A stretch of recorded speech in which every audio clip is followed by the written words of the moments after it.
Saludos amigos televidentes, bienvenido una vez más a este espacio Entérate con Mayra por este canal 19 de Cinevisión,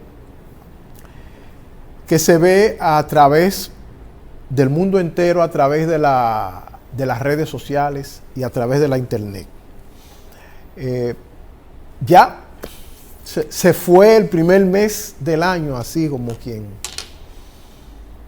quien ve pasar el agua por debajo de un puente, de un río. Se ha ido rápido y no lo vemos, y a veces no lo percibimos, pero ya estamos febrero, un mes muy alegre y también con mucho sentido patriótico, porque también se conmemora el mes de la patria, en donde se hacen diversas actividades para promover el patriotismo, enaltecer las figuras de nuestros prohombres que han contribuido de una u otra forma al desarrollo, al desarrollo de esto que llamamos la dominicanidad, al desarrollo del país.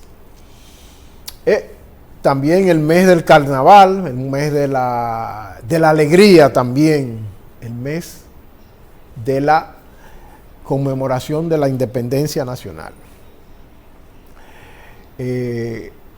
Miren, hay algo que hay que resaltar, hay que discutir, hay que plantearlo cada vez que se tenga la oportunidad de hablar, de comunicarse con la población.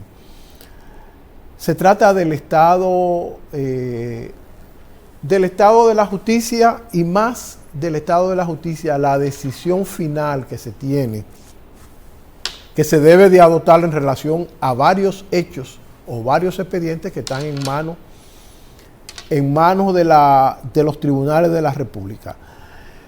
Hay un caso que no debemos pasar por alto. Se trata del caso del ex procurador Jean Alain Rodríguez, que tiene,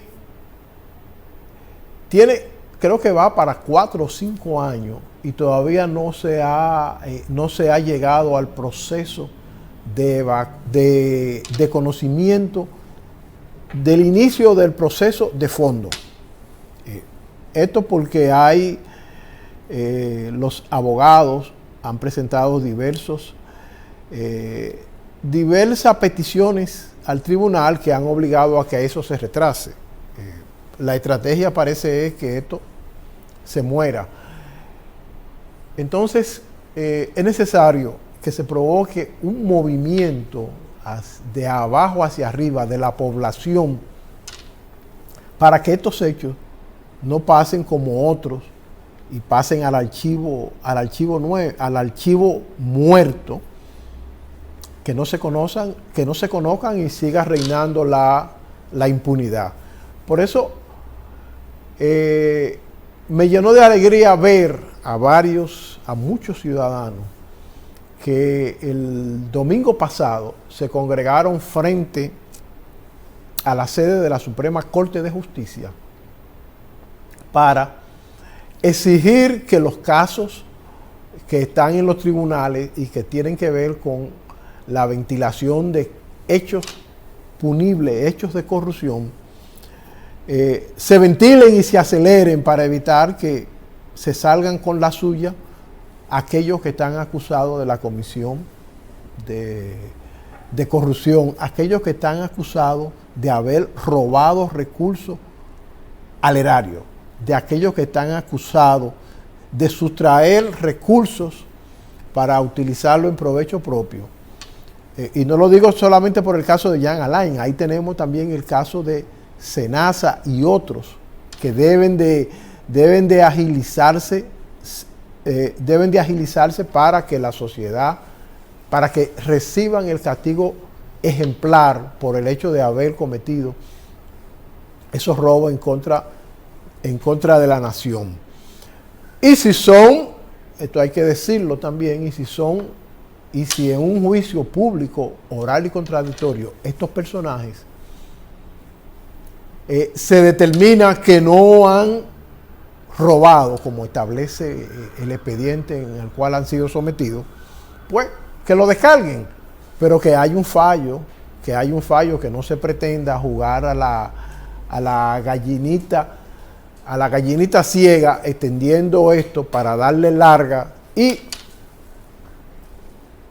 hacer, como ha ocurrido en la historia judicial dominicana, que estos casos se archiven y que no se haga justicia. Mantengan la sintonía, que hoy contamos con una interesante entrevista. Vamos a hablar de geopolítica con el profesor Norberto Soto. Así que mantenga la sintonía y no lo mueva.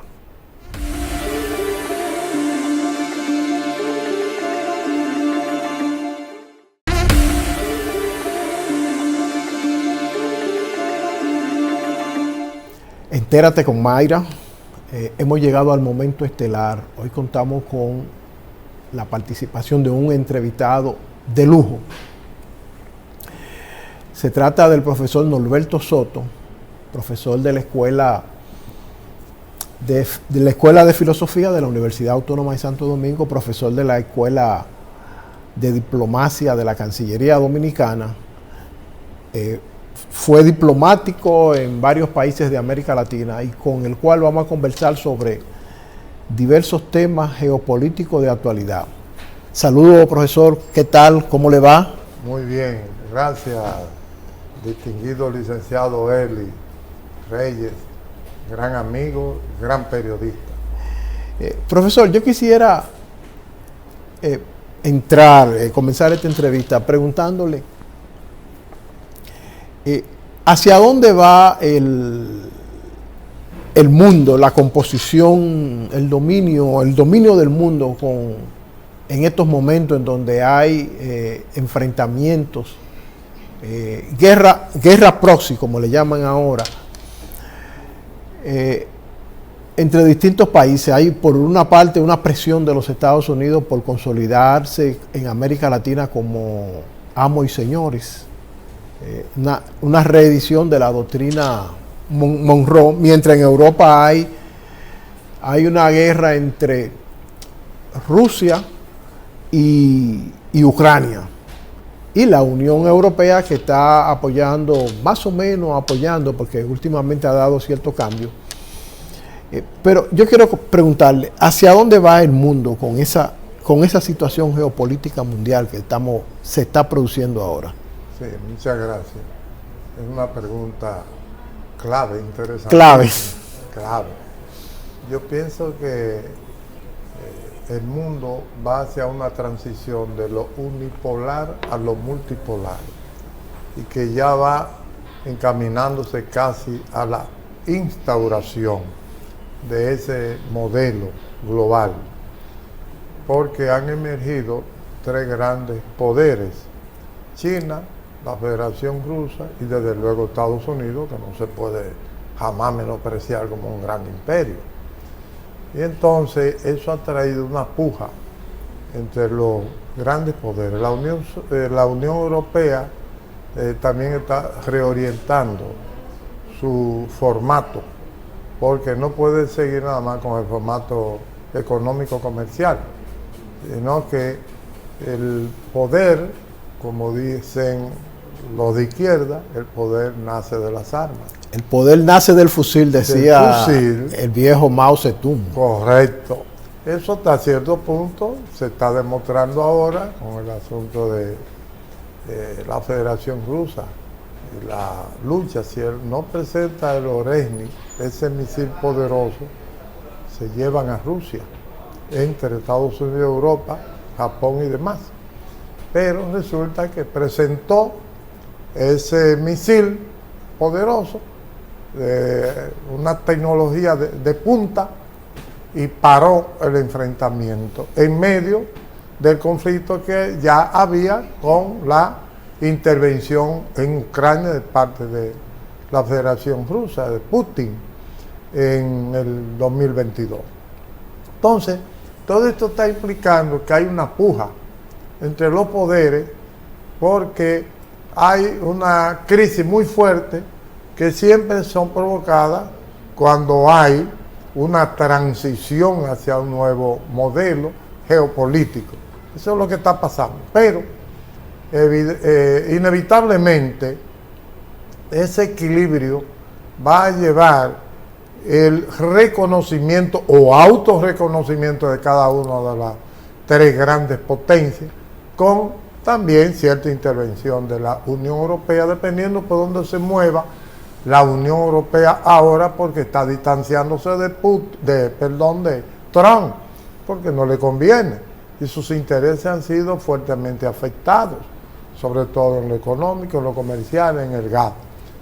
De por medio está el gas, porque esta lucha geopolítica está cimentada en el problema de petróleo y gas, los combustibles y hasta cierto punto las tierras raras que necesitan la alta tecnología y que deben utilizar también las armas nucleares, los misiles, los drones, etcétera, así como los móviles. Profesor, ya Occidente, retomando la idea de que puso en el tablero mundial un famoso estratega del Departamento de Estado, ya no hay interés en dividir lo que era la antigua Unión Soviética como en 8 naciones, para poder aprovecharse más de los grandes recursos que tiene Rusia. Ya Occidente abandonó esa idea. Yo pienso que sí, tú tienes la razón. ¿Sabes por qué? Cuando la Unión Europea con la OTAN, que es su brazo armado, ¿no? Inició el acercamiento hacia la frontera rusa en una alianza con los Estados Unidos de Norteamérica, pensaron en esa estrategia de que unidos podían enfrentar a la Federación Rusa, que le entendían desde décadas atrás débil. La Federación Rusa le entendían débil y que podían aprovecharse de su territorio, de su riqueza, fragmentándola en una guerra. Eso lo pensaron los estrategas. Pero resultó que no fue así, que se equivocaron, que Rusia tenía armas ya poderosas y que además tiene armas nucleares. En mayor cantidad, se habla de 5.200 armas nucleares. Es Rusia. Entonces, Rusia enfrenta la situación porque se le acercan a su frontera la OTAN y ellos vieron que eso era un asunto vital para su existencia como Estado, la Federación Rusa. Y se dieron cuenta que había una intención, era de guerrear a Rusia para apoderarse de su riqueza a través de una geoestrategia de colocarse la OTAN y los Estados Unidos en sus propias narices. Entonces aquí había un problema existencial, que lo dice el propio Putin en los discursos. Hay un problema existencial para Rusia y Rusia tuvo que armarse todavía aún más, ayudarse de los drones, que era Irán que lo tenía en mejor desarrollo tecnológico, los drones. Y entonces luego ya aprendió Rusia a hacer también drones con la tecnología de Irán y de otros países y enfrentó la situación. Y luego, al pasar el tiempo, la OTAN se da cuenta y Estados Unidos que no pueden aplicar la estrategia que ellos pensaron en principio. Pero realmente era como entrar en guerra con Rusia, pensando que Rusia no tenía la capacidad de resistencia, y entonces fragmentándola, creando problemas de explosión social interior de Rusia, ellos podían lograr los objetivos estratégicos que se habían planteado por la tanta riqueza y gas que tiene Rusia y tierras raras también. Es decir, que esa pregunta es clave porque eso fue el inicio. Y hay que pensar que la OTAN, Europa y Estados Unidos fueron los culpables de la intervención de Rusia en Ucrania, porque Ucrania es la frontera que le permite a Rusia, tomando el Donbass, que es prácticamente ruso, y Lugansk, y salvar la situación, sobre todo gente vieja que hablan el ruso en esos lugares que eran rusos y reconquistarlo otra vez. Pero ese es un territorio geoestratégico también para la seguridad de Rusia. Eso hay que darle un seguimiento en detalle a ese problema. Para su seguridad, porque le da acceso a puertos de aguas profundas en el Mar Negro y puertos que no se congelan el año entero. Perfectamente. Pero además de que hay un asunto para Rusia importante que la gente a veces no lo piensa mucho. Rusia, ¿cuántos millones de kilómetros cuadrados tiene? 17 millones. Antes tenía 21, antes del colapso de la Unión Soviética. Entonces, esos 17 millones no hay casi irregularidad. Terreno llano, con poca irregularidad. Por eso es que se le mete Hitler fácilmente con su ejército nazi alemán.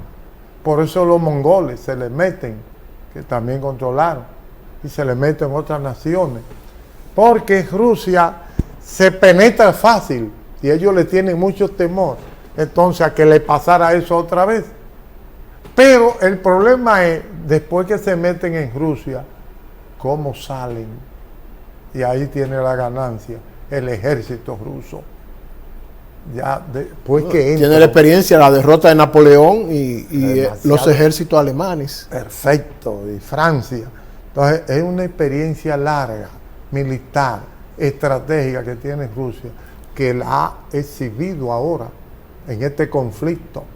Pero ellos dijeron, no se nos acerquen. Además, como yo decía antes, y en diálogo, McKinney, Henry Kissinger, en el tablero del ajedrez mundial, Brzezinski y otros grandes estrategas escritores lo dijeron: no se acerque la OTAN ni Estados Unidos a la frontera porque es un de Rusia, porque es un problema de sobrevivencia existencial para Rusia. Va a reaccionar y además va a buscar la alianza china, dijeron algunos. Y hay que temerle a provocar que Rusia y China nuevamente se hagan aliados.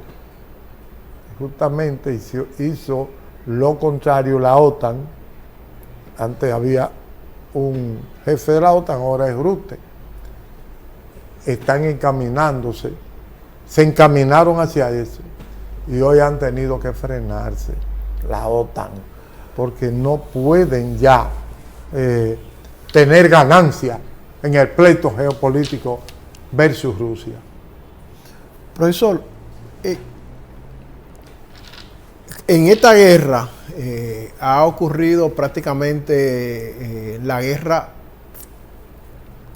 entre Rusia y Ucrania. Ha ocurrido aparentemente un desgaste en el cual Europa, por las sanciones que le han impuesto a Rusia, ha tenido que salir a comprar combustible a los Estados Unidos mucho más caro. Y en términos económicos a Europa no le ha ido bien. Entonces esto ha provocado cierto alejamiento de los europeos con Trump. Se demostró ahí en el foro de Davos.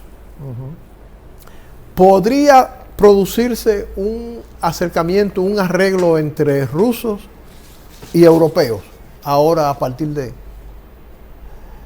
esa nueva situación que se da con Trump? Es posible. Es posible. ¿Sabes por qué? Porque la real política se lo indica. Correcto. Tú lo has dicho. Es la real política. Entonces, la real política tiene en su base comercio, economía, y de por medio el gas ruso. Rusia es muy rica en gas y se lo pasaba a través del Stream 1 y el Stream 2, que lo explotaron en el mismo 2022, y entonces ya no fluye el gas hacia Europa, e hizo que el gas subiera demasiado. Pero con el transcurso del tiempo Entonces, Rusia, con todas las sanciones, cerca de 20 sanciones económicas, financieras, etcétera, y el SWIFT, que ya no pueden hacer traspaso de dinero, de dólares bueno, esto trae como consecuencia entonces, con el transcurso del tiempo, que Rusia invente una flotilla que le llaman flotilla fantasma. Y se habla como de 600 barcos, flotilla fantasma. Le cambian la marca, las banderas, etcétera. Y agarró Francia uno. Otro país agarró otros barcos que entendían que no debían por las sanciones que le habían aplicado a Rusia. Y lo ponen como un ejemplo de que están tomando en alta mar los barcos que comercializan de Rusia, que no deben hacerlo porque están sancionados. Desde luego, una intención que viola el derecho internacional público, porque no es una nación, ni un presidente, Trump, ni nadie, ni Putin, que debe decir lo que debe hacerse a nivel del orden internacional. Son los órganos internacionales. Y entonces presentan esos barcos que capturan como un ejemplo de que están tomando en sus manos la OTAN, Estados Unidos y Europa, que son los que están enfrentando a la Federación Rusa en este conflicto geopolítico, como que están tomando todos los barcos bajo su control para que no naveguen y no comercialice Rusia su gas. Pero 500 y pico pasan y llevan los productos a otras naciones. Y entonces se desarrolla todo un comercio que le conviene a la Federación Rusa, dicen todos los expertos y economistas. Por lo tanto, Rusia es la que está económicamente más estable, porque incluso parece una contradicción, pero las guerras soportan estabilidad económica casi siempre si uno estudia la historia, y no hay que ser economista para eso, ¿no? Para entenderlo. Parece que la guerra provoca tanto movimiento de armas, de construcciones, de naves, de comercio, de economía, que termina el país que entra en guerra, a menos que no quede destruido, favoreciéndose con el conflicto, económicamente hablando. Profesor, bajando un poquito aquí a América Latina y esta nueva realidad que se está dando luego del ascenso de Trump a la Casa Blanca, de la reedición en su doctrina sobre la seguridad nacional de Trump, se expone claramente que el interés de América Latina por controlar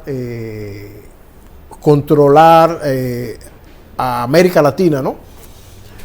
¿Cómo usted ve esta situación? ¿Usted cree que ya es tarde, luego de que Estados Unidos se mantuvo muchos años, varias décadas, al margen de los Estados Unidos, miraba hacia otro lugar, ahora volver a reconquistar? ¿Usted cree que no va a encontrar algún tipo de resistencia? Resistencia, diríamos, económica, porque ya hay varios países que tienen fuertes lazos económicos con China y con Rusia. Así es. Estados Unidos ciertamente se había descuidado de la región de América Latina, o la subregión de América Latina. Se había descuidado, yo diría, casi entre 30 y 40 años. De sorpresa, América Latina aparenta ser una subregión tranquila, de paz, como lo es, pero de sorpresa viene el problema con Venezuela. Nicaragua tranquilo, porque Nicaragua no representa mucha economía ni riqueza a los ojos de las grandes potencias. Y entonces se mete el problema geopolítico en América Latina, y ahí es que interviene los Estados Unidos, porque ya ellos estaban con esa preocupación de unos 5 o 6 años para acá, de que se lo decían los expertos, que se habían descuidado de América Latina, lo que ellos consideran, entre comillas, su patio trasero. Y entonces es que explota lo de Venezuela, porque Y comienza una nueva política también de presión y sanción con Panamá, por lo del canal. Del canal. Porque entienden que lo está controlando China, ¿no? China también pasa con otros países, logran que gane Milei en Argentina para evitar que Argentina se meta también en ese paquete y de China, de comerciar con China nada más, aunque está haciéndolo con China, Argentina, porque ya hay acuerdo.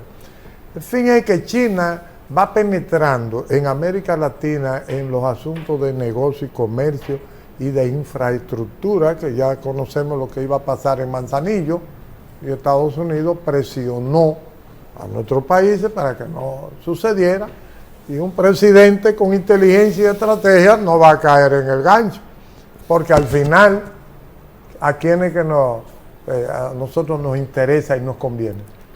Ser socio de los Estados Unidos, porque cada país defiende sus intereses. Y ya lo dijo un gran pensador, que los Estados Unidos no tenían amigos sino socios. Bueno, vamos a hacer lo mismo nosotros. Por ejemplo, el secretario de Estado, Rubio, que ve en Dominicana a su Cuba, nos conviene como secretario y si mañana es presidente también, porque ya el problema ideológico ortodoxo no existe. Hay ideología, hay ideas desde luego, pero no hay ideología ortodoxa, porque la juventud ya no piensa en eso. Entonces, nosotros tenemos que caminar por donde andan nuestros intereses. Eso es así. Entonces, de ahí es que viene que tenemos que tener mucho cuidado en las relaciones con China. Igualmente en las relaciones con Rusia, pero sí abrirnos al mundo diplomáticamente. Pero saber con quiénes hacemos determinados acuerdos y negocios. Porque Estados Unidos es el que tiene 2 millones de dominicanos allá y una parte de dominicanos de conserje, de senadores y representantes ya que han tomado puesto relevancia en Estados Unidos. Esa situación pesa mucho al momento de definir la política exterior dominicana. Así mismo es. Ya la política exterior dominicana tiene que tomar en cuenta esos factores, que no son nada más esos dos, porque hay otro, y el turismo. Los expertos en turismo acabo de escucharlo, de que más del 60% de los turistas son norteamericanos. Pero hay nuestras exportaciones, por ejemplo, en determinados rubros, también los reciben. Y eso da como un lugar que a nosotros no nos meten en las sanciones de arancel fuerte. La bajan, creo que, si mal no recuerdo, a 10% nada más. O sea, eso... Porque Rubio intervino. Esa realidad que usted plantea es la que obliga o le da pie al presidente a aceptar, yo no diría bases militares aquí en los aeropuertos de San Isidro y las Américas, sino permitir aviones con ubicación geoestratégica para cualquier asunto militar en América Latina. Esa realidad. Así mismo es. El presidente creo que actuó certeramente con una estrategia con nuestros socios los Estados Unidos al permitir que las naves tomen combustible, aterricen y salgan, pero no tropas militares para ir a eso. Se acordó que no. Y además creo que son 6 años nada más que está ese acuerdo, 6 años.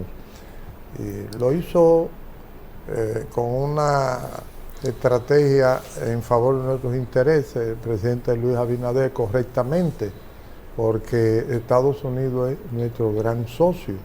Va a meterse en una camisa de 11 varas, como dice el pueblo dominicano, el gobierno dominicano, el Estado dominicano, en algo que perjudica totalmente a sus intereses si no lo hace. Además, eso no es una invasión a nuestra soberanía, desde luego que no. Es un acuerdo, porque hoy en día ya todas las naciones se cooperan, y sobre todo en materia de seguridad. porque aquí llega el FBI, pero a veces llega la DEA. Claro, y la DEA también. ¿Para qué? Para combatir el narco. Ahora, si fuera una intervención para perjudicar en el corazón de nuestra soberanía, nuestro territorio, ya es otra cosa, pero no es el caso. Entonces, hay que abrirse y entender que el mundo está interconectado, que el mundo es hoy en día un planeta complejo en tanto las naciones cómo se interconectan, cómo cooperan en diferentes aspectos comerciales, proyectos, infraestructura, etcétera, ¿no? Y negocios.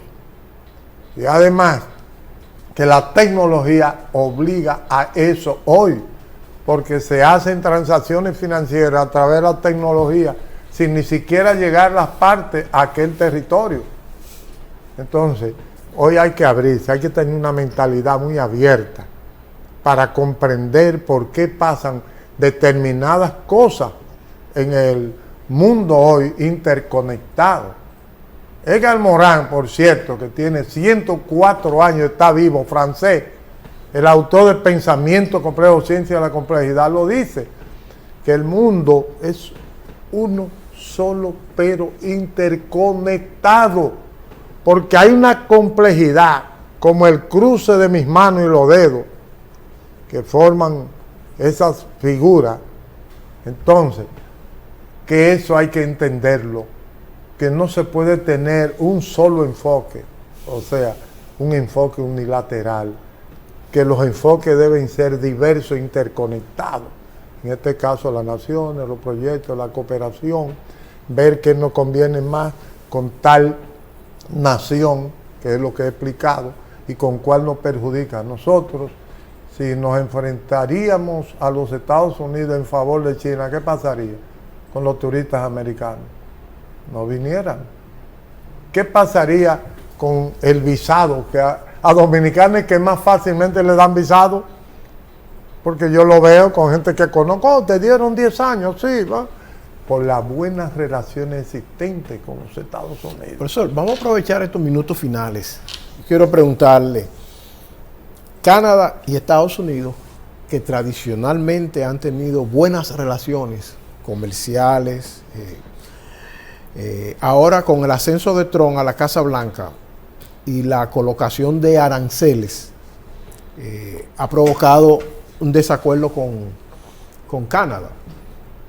Bueno, Trump ha llegado a decir que va a colonizar a Canadá, o que le interesa que forme parte de la Unión de los Estados Unidos. Eso ha provocado que Canadá mire hacia China. ¿Usted cree que eso se va a mantener en el tiempo o va a obligar a Estados Unidos a negociar con Canadá? Porque Canadá no es como cualquier nación de Latinoamérica, es un país grande con una gran influencia, y aparte de eso, creo que todavía pertenece a lo que se llama la Commonwealth británica. Sí. ¿Cómo usted cree que podría terminar eso? Yo creo que no, que de ninguna manera es una amenaza del presidente Trump, pero ya para obtener determinados resultados y hacer que los canadienses le paguen más aranceles por los productos que envían a los Estados Unidos. Es decir, tú pides por lo más para obtener ciertos resultados que es lo que en el fondo andas buscando. Y entonces también frenar un poco la presencia de Canadá en otros grupos colectivos, en otras organizaciones que no se corresponden con el deseo de Trump. Entonces, además debo decirte que los canadienses son muy claros de su política y geopolítica. El mejor discurso que se hizo ahora en Davos fue el primer ministro canadiense. Yo lo oí completo. El mejor discurso, muy claro, de hacia dónde es que se dirige Canadá siempre. Y cómo se defiende la territorialidad, autodeterminación, Canadá, su soberanía, y la distinción que hay, pero los aliados que son los canadienses con los Estados Unidos, porque tampoco era por golpe, estaba muy claro de cómo debía tratar el tema en la relación con los Estados Unidos, el primer ministro canadiense. Profesor, Pero a Canadá no es verdad, y que lo va a comprar, que lo va a dividir. Eso es una amenaza propia de la ínfula imaginativa de Trump. Que es así. Él. me gusta eso, la ínfula imaginativa de Trump. Sí. Profesor, hemos llegado al final. Lamentablemente usted sabe que en televisión el tiempo es breve, se nos han quedado varias preguntas, pero vamos a dejarle una invitación abierta para en una próxima oportunidad que no sea muy lejana usted pueda volver a participar en este espacio. A ustedes gracias por continuar en este espacio de Entérate con Mayra, y ahora nos corresponde presentar la sección migratoria con Sarita. Adelante.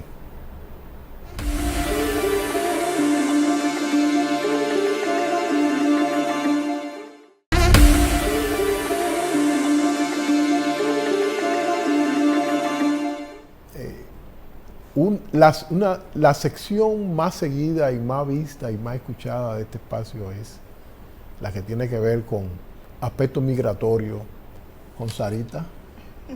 Usted me dice como mi papá me decía, Sarita. Sarita nos trae un importante tema, visa revocada, visa cancelada. ¿Cuál es la diferencia entre ambas? Así es, Don Eli, tenemos una diferencia entre lo que es la visa cancelada y visa revocada, señores. Este es el tema para la sección migratoria en el día de hoy.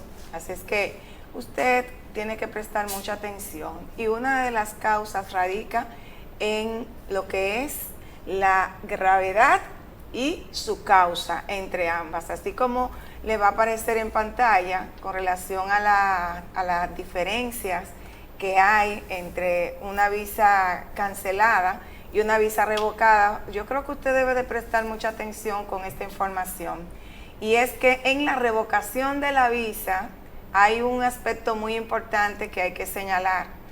En esa parte, una revocación generalmente por causa puede ser de fraude, una inactividad que usted ha tenido. En pantalla le van a aparecer algunas de las características particulares que tiene una visa revocada. Otra de ellas es el motivo. El motivo puede ser por un fraude, una actividad delictiva, incumplimiento de condiciones o motivos de seguridad.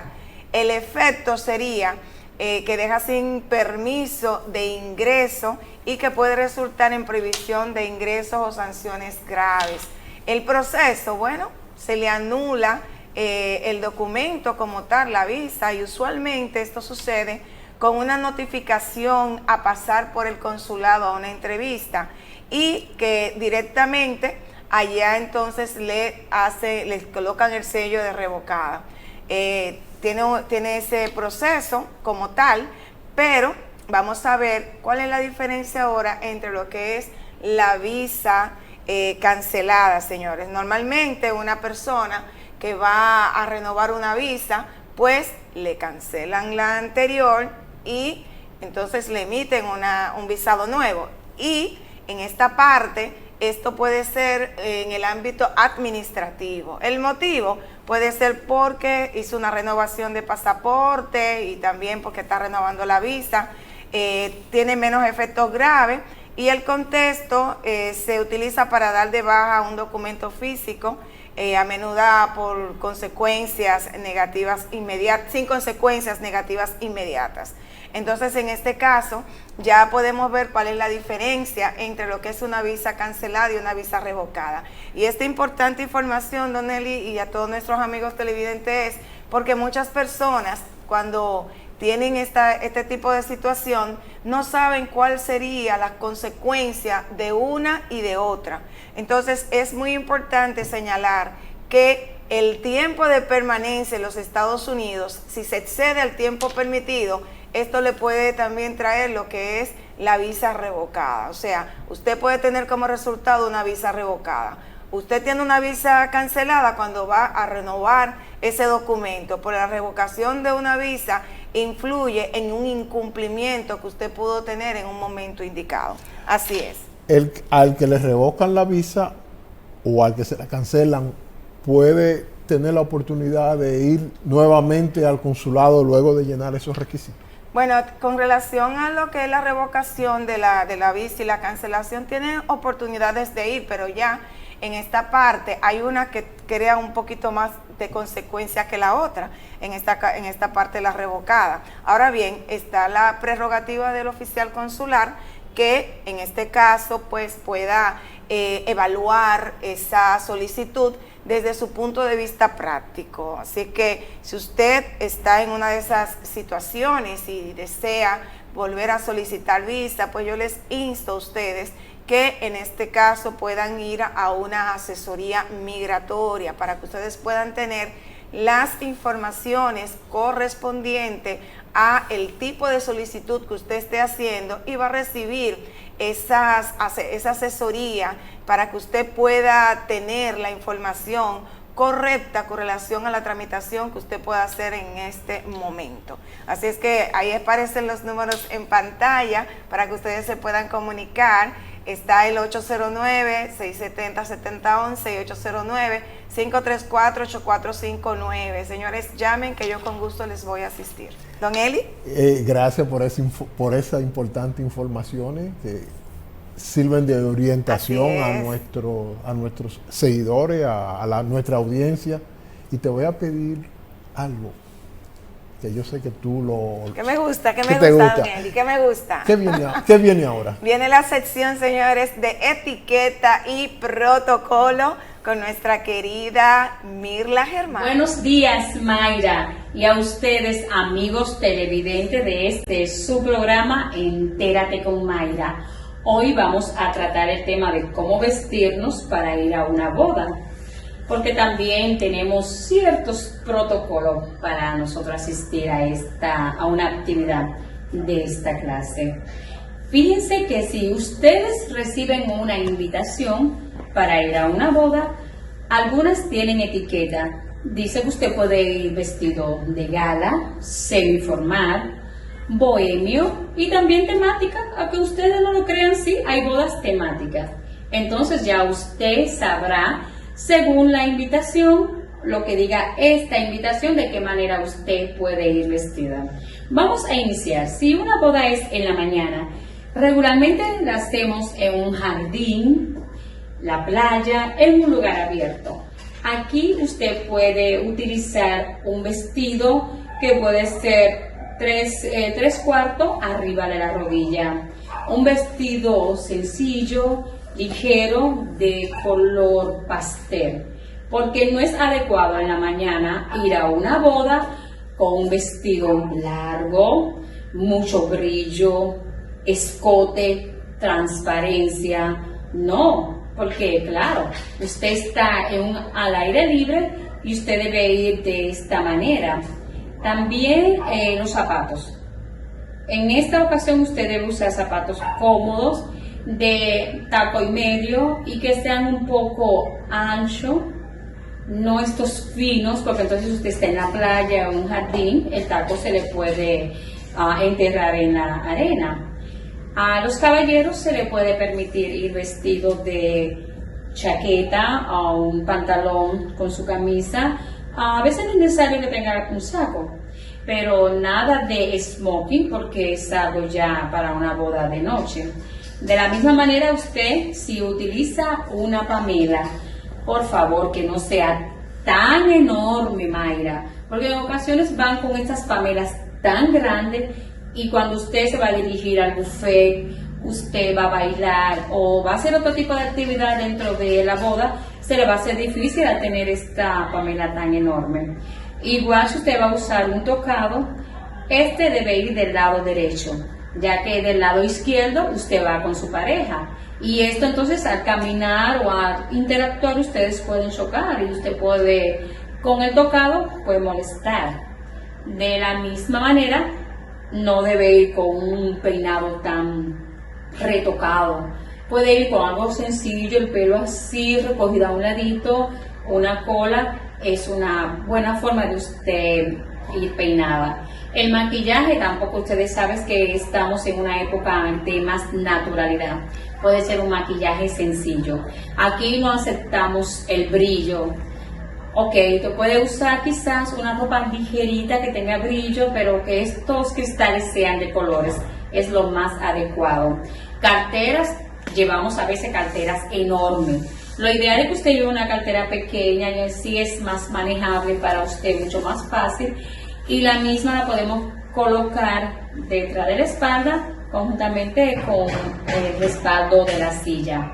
Ahora si vamos para una boda en la noche, aquí sí podemos usar vestidos largos, con brillo, cierta transparencia, un escote ligero, porque recuerden que los escotes algo pronunciado debemos dejárselo a la novia. Lo cierto es que usted no debe llamar la atención. Aquí la protagonista es la novia y usted debe ir lo más sencillo. También no debe ir vestida de blanco, porque la única de blanco es la novia. El negro no es recomendable, porque el negro es algo de luto, es algo triste. Es bueno que usted vaya con colores fuertes, pero en la noche. Recuerda, la mañana, colores pasteles. En la noche sí podemos usar estos colores fuertes. Vestidos a media tobillo, pero no estos vestidos tan cortitos, nada de minifalda, vestidos ajustados, porque recuerden que no vamos a una discoteca, vamos a una boda y usted debe saber que debe vestir de manera elegante. En ocasiones recibimos invitaciones que no dice la etiqueta, si es formal, semiformal. Entonces, en este caso, si usted conoce a la novia, algún familiar de la novia o quien está organizando la boda, usted le puede preguntar de qué manera puedo ir vestido, para que así usted no haga el ridículo. Así que recuerde, no llamar la atención con la forma de vestirse, no ir de blanco, porque eso es de la novia, de igual manera de negro. Y para usted ir con un vestido largo, recuerde que eso es en la noche. Ahora, solamente la madrina es quien está permitido que pueda ir con un vestido largo, tanto en la mañana como en la noche. Vamos a dejar este tema hasta aquí. Espero que ustedes hayan captado estos tips que les hemos dado. Para la próxima seguiremos hablando de otras cosas muy importantes que usted debe tener pendiente al asistir a una boda. Así que gracias, amigos televidentes de Entérate con Mayra. El próximo domingo estaremos otra vez con ustedes. Recuerden que si desean nuestros servicios, llamarnos al teléfono 829-586-9886 y vamos a estar a sus órdenes para el protocolo y organizarles su evento. Bye. Hemos llegado al final de este espacio, Entérate con Mayra, luego de una interesante entrevista con el profesor Norberto Soto sobre la situación geopolítica mundial. Y hemos concluido ahora con Sarita y Mirla, aspecto migratorio y aspecto de ética y protocolo. Comenzamos el mes de la patria. Sí, ya empezamos el mes de... Bueno, ya estamos ya a la vuelta. En el mes de la patria y el mes del carnaval. El mes de la patria y el mes del carnaval, señores, aquí en nuestro país. Qué interesante. Y antes de irnos, queremos felicitar a la fanaticada del equipo Los Leones del Escogido, que se obtuvieron el martes pasado sus 18 coronas en el campeonato de la Liga de Béisbol Dominicano. Ahora se convierten en el equipo que va a representar al país ante la Serie del Caribe. Todos somos leones. Todos somos leones. Adelante. Así es. Nos Feliz vemos domingo. Bye.